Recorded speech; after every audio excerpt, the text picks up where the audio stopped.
In this video, I'm focusing on how to write a process, the best practices, the do's and don'ts.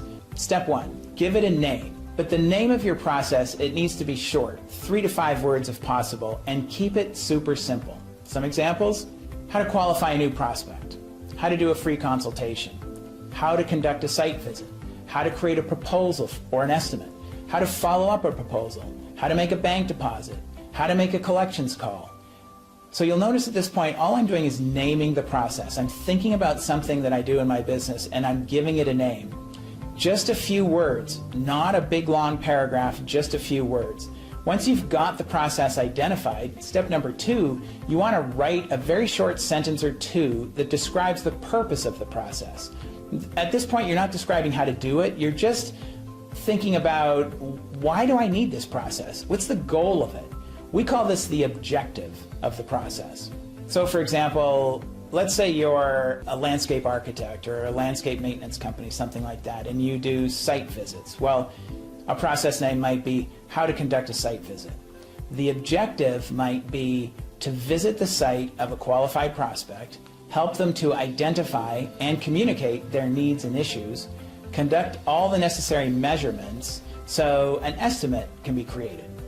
So you'll see that I'm not describing how to do it right there. I'm just writing a sentence or two that describes the objective of why I need this process. Okay, now you want to start describing how to do the process. And we call this a work plan.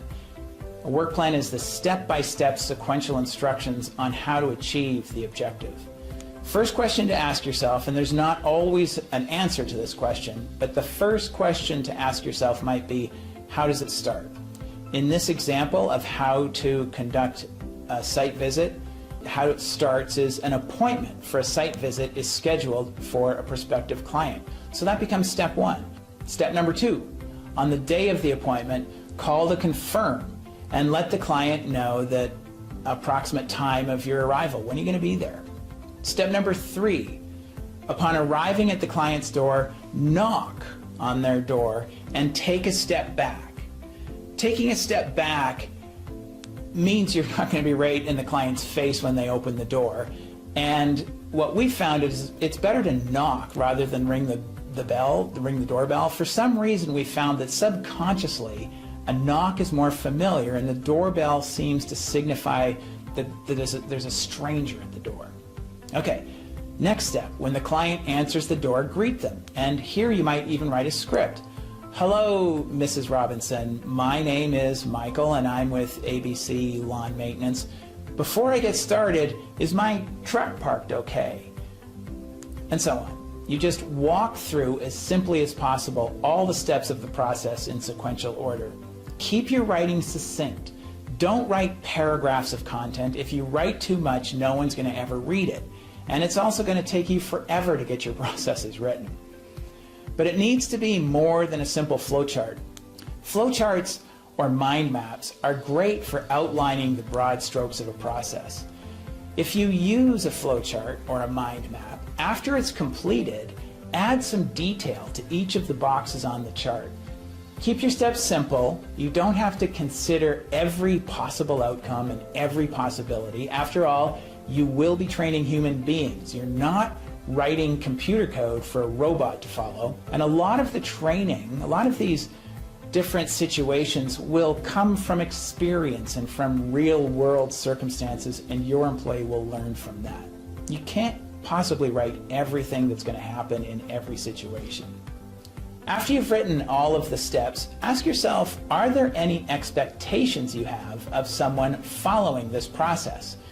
Expectations, they can be described as maybe timing expectations, behavioral expectations, quantifiable expectations. So a timing expectation, for example, on this process, on a site visit process, on the day of the appointment call, do not call the client before 9 a.m. The call is never to be made before 9 a.m.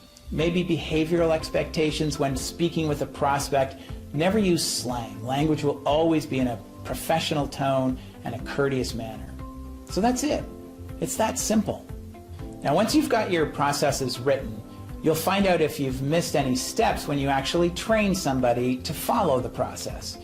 If your employee is looking at you with like this deer in the headlights blank stare, or maybe is confused about a step, how did you get from this step to that step? That's an opportunity to see that maybe you've made an assumption. You know how to do this so well that you skipped a step, and you can add some more detail to the process. Maybe when you go through the process, when you train your employee, they look at you and they say, got it, brilliant, I totally got it. And then they go out and they make mistakes, they fail to execute the process. That's another indication that something might be missing from the documentation. And again, a slight innovation is necessary. Rarely are you ever going to get it perfectly accurate the very first time. Do not stress about that. Get as much as you think is necessary down and then test it out. Writing a process is all about documenting the steps, training someone, and monitoring their success or failure, and then editing or innovating the steps at a later date. Companies, they come to us for a number of reasons, but there are some things that we hear over and over again. Things like, I don't have enough time, I work way too many hours, I can't get done what I need and want to get done because I'm always firefighting, getting interrupted, having to deal with things that I really shouldn't have to deal with. People say, I need to stop being the go-to guy for everything in the business. I need to be able to get out there and sell and have the rest of my business work without my constant involvement. I want to grow, but the thought of growing my business just seems like compounding the frustration and overwhelm. I can only do so much. Or when I find a good employee, it's such a hassle to train them. Or I'm constantly having to tell them what to do and how to do it and what I need them to do. I've got to stop having things rely on me. I need some freedom. I need some control. I need to stop the sleepless nights of worrying about things at work. I need a life.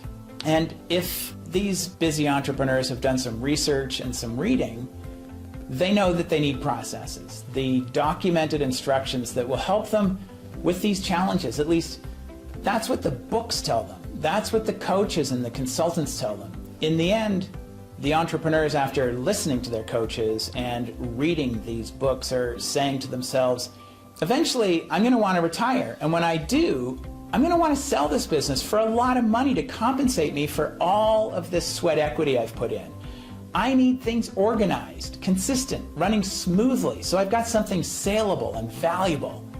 I need to get how I do everything out of my head and down on paper so I can better get it into the hands of my employees. And that way, I can actually hold them accountable to my expectations. But how? How do you make that happen? How do you create a business that actually serves you?